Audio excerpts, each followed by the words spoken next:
नमस्कार. आज आपण 36व्या श्लोकाचा अर्थ जाणून घेणार आहोत. भगवंताने मनाला वश करण्याचे उपाय सांगितले. येथे अशी जिज्ञासा येते की मनाला वश न केल्याने काय तोटा होतो. यावर भगवंत म्हणतात, श्लोक 36, असंयतात्मना योगो दुष्प्राप इति मे मतिः वश्यात्मना तु यतता शक्यो वाप्तुमुपायतः. श्लोकाचा अर्थ, ज्याने मनावर ताबा मिळविला नाही अशा पुरुषाला योग साधणे कठीण आहे, आणि ज्याने मन ताब्यात ठेवले आहे अशा प्रयत्नशील माणसाला साधनेने तो प्राप्त होणे शक्य आहे, असे माझे मत आहे. मनाला स्वाधीन करून न घेणाऱ्या पुरुषाला हा समत्व योग प्राप्त होणे अत्यंत कठीण आहे. कारण जे पुरुष अभ्यासाने आणि वैराग्याने आपले मन वश करून घेत नाहीत, ज्यांच्या मनावर रागद्वेषाचा ताबा असतो, रागद्वेषांच्या प्रेरणेमुळे ते पुरुष माकडाप्रमाणे जगामध्ये इकडे तिकडे उड्या मारतात.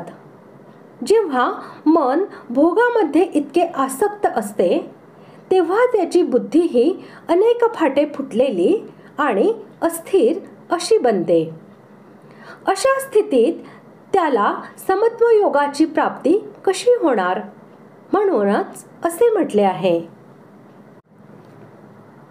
मन वश झाल्यावर मनाची चंचलता, प्रमथनशीलता, बल आणि ताठर आग्रही वृत्ती या दूर होतात.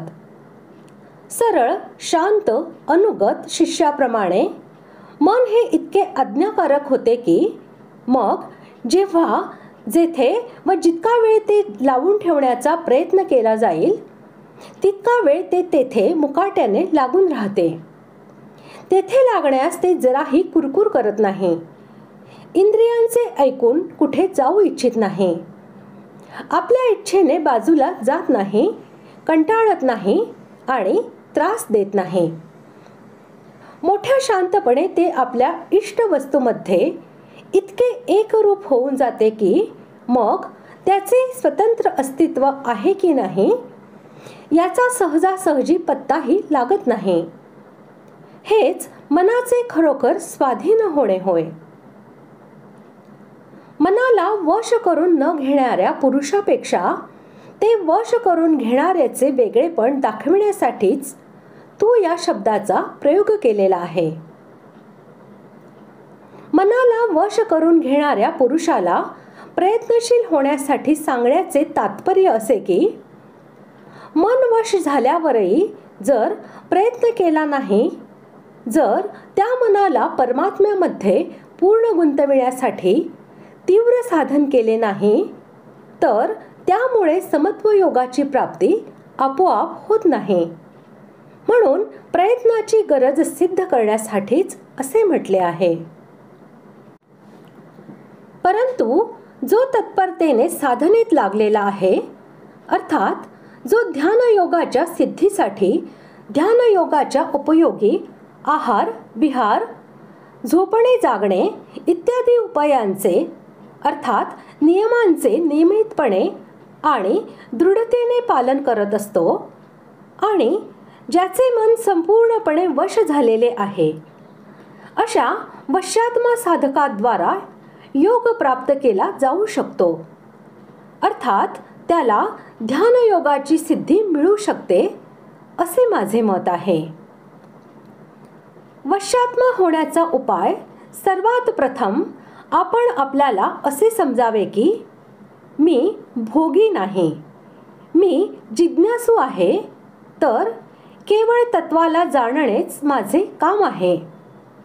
मी भगवंताचा आहे, तर केवळ भगवंताला अर्पित होणेच माझे काम आहे.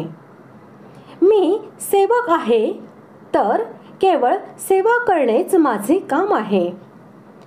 कोणापासूनही काहीही मागावयाचे नाही, हे माझे काम आहे. कोणाकडून काही मागणे हे माझे काम नाही. अशा प्रकारे आपल्या अहंतेचे परिवर्तन केले तर मन फार लवकर वश होत असते. जेव्हा मन शुद्ध होते तेव्हा ते आपोआप वश होत असते. मनात उत्पत्ती विनाशशील वस्तूंची आसक्ती असणे हीच मनाची अशुद्धी आहे. जेव्हा साधकाचा एक परमात्म प्राप्तीचाच दृढ उद्देश होतो तेव्हा उत्पत्ती विनाशशील वस्तूंची आसक्ती समाप्त होते आणि मन शुद्ध होते. अशा प्रकारे आज आपण 36व्या श्लोकाचा अर्थ जाणून घेतला. पुढील भागात आपण 37व्या श्लोकाचा अर्थ जाणून घेऊया. धन्यवाद.